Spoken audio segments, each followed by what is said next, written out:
Il y a des joueurs qui attirent la lumière et il y a des joueurs qui rendent une équipe meilleure. Julian Alvarez fait partie de cette deuxième catégorie. Et c'est justement pour ça qu'il est aussi fort. Parce qu'aujourd'hui, quand on parle de grands attaquants, on pense souvent aux chiffres, aux highlights, au dribble, à la vitesse, au buzz. On aime les joueurs spectaculaires, ceux qu'on peut résumer en une action virale. Mais Julian Alvarez est beaucoup plus difficile à déchiffrer. Pas parce qu'il est flou, mais plutôt parce qu'il sait tout faire. Et ce qu'il a montré contre le Barça en Ligue de Champions résume parfaitement ce joueur. Sur la même séquence où presque il récupère le ballon très bas. Il part dans une course de 30 mètres, comme un milieu de terrain. Il lève la tête, il donne une passe magnifique qui provoque l'expulsion adverse. Puis il enchaîne avec un coup franc exceptionnel sur la lucarne. En quelques instants, il montre tout son répertoire. La course, la lecture du jeu, la qualité technique, le sens du timing, la justesse et la finition. C'est ça, Julian Alvarez. Un attaquant capable de participer à toutes les dimensions du jeu. Et c'est ce qui le rend aussi précieux. Parce qu'il n'est pas seulement un buteur, ce n'est pas juste un joueur de surface, ni un simple deuxième attaquant, ni seulement un joueur de pressing. Il est un peu tout ça à la fois. Il peut attaquer la profondeur, combiner, faire jouer les autres, décrocher, défendre, presser, créer, conclure. Dans le foot moderne, ce genre de joueur est une arme précieuse. Aujourd'hui, les très grands attaquants ne sont plus seulement jugés sur leur capacité à finir les actions, on leur demande aussi de faire vivre le collectif, d'être utile dans plusieurs phases du jeu, d'aider l'équipe à respirer, avancer, à presser, à créer du désordre. Et Alvarez répond à toutes ces exigences. Ce qui est impressionnant, c'est qu'il le fait avec une forme de simplicité. Il n'a pas besoin d'en faire trop, il n'a pas besoin d'être extravagant, son jeu est lisible dans le bon sens du terme. Il comprend ce que demandent les matchs et il agit juste. C'est peut-être ça qui le rend moins flashy que les autres, mais c'est ce qui fait de lui aussi un joueur de très haut niveau. À 26 ans, il a déjà presque tout gagné. Ligue des Champions, Premier League, Coupe du Monde, Copa América, c'est énorme. Et pourtant, il continue à jouer avec une vraie faim, une vraie générosité. Il n'a jamais donné l'impression d'être rassasié. Et ça se voit dans sa manière de jouer. Il ne triche jamais dans l'effort. Il ne se contente pas d'attendre le ballon. Il le cherche, il le presse. Il se rend disponible, il se sacrifie. Il travaille pour les autres sans sacrifier son instinct de buteur. C'est là qu'il est très fort. Il combine l'altruisme et l'efficacité. Souvent, on oppose les deux. On dit d'un joueur qu'il est soit tueur, soit collectif. Julian Alvarez, lui, casse cette opposition.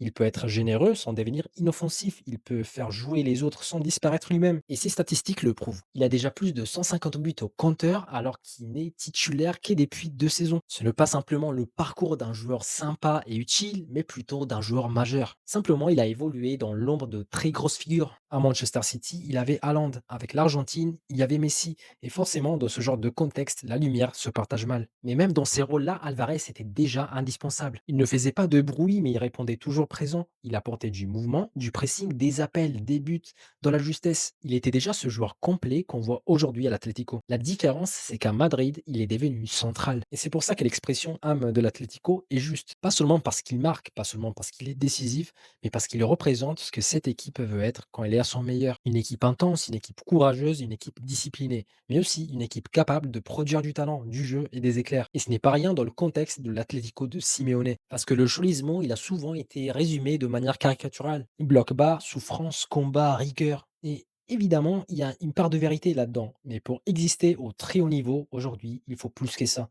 Il faut aussi des joueurs capables de transformer l'énergie défensive en supériorité offensive. Julian Alvarez est exactement ce pont-là. Il apporte au système de Simeone quelque chose qu'on ne voit pas toujours dans ce type d'équipe, de la fluidité, de l'inspiration, de la variété. Il ne casse pas l'identité de l'Atlético, il l'élargit. Avec lui, l'Atlético n'est pas seulement une équipe dure à jouer, c'est aussi une équipe capable de faire très mal techniquement. Et dans les grands matchs, ça change tout. Contre le Barça, il ne s'est pas contenté d'être bon, il a imposé sa personnalité. Ce coup franc, ce n'est pas juste un joli geste, c'est un geste de grand joueur. Un geste de joueur qui prend la responsabilité, qui ose, qui ne cherche pas la solution la plus prudente, qui assume le moment. Et c'est aussi pour ça qu'il franchit un cap, parce qu'il sort d'une forme de discrétion. Il n'est pas seulement un joueur intelligent, apprécié des connaisseurs, il est en train de devenir le leader technique d'un très grand club européen. C'est important parce qu'il y a des joueurs très forts qui restent toute leur carrière dans une forme d'entre-deux, admirés, respectés, utiles, mais jamais vraiment centraux dans le récit. Alvarez, lui, est en train de sortir de ça. Il prend plus de place et honnêtement, c'est logique. Parce que des attaquants capables de faire tout ce qu'il fait dans un match,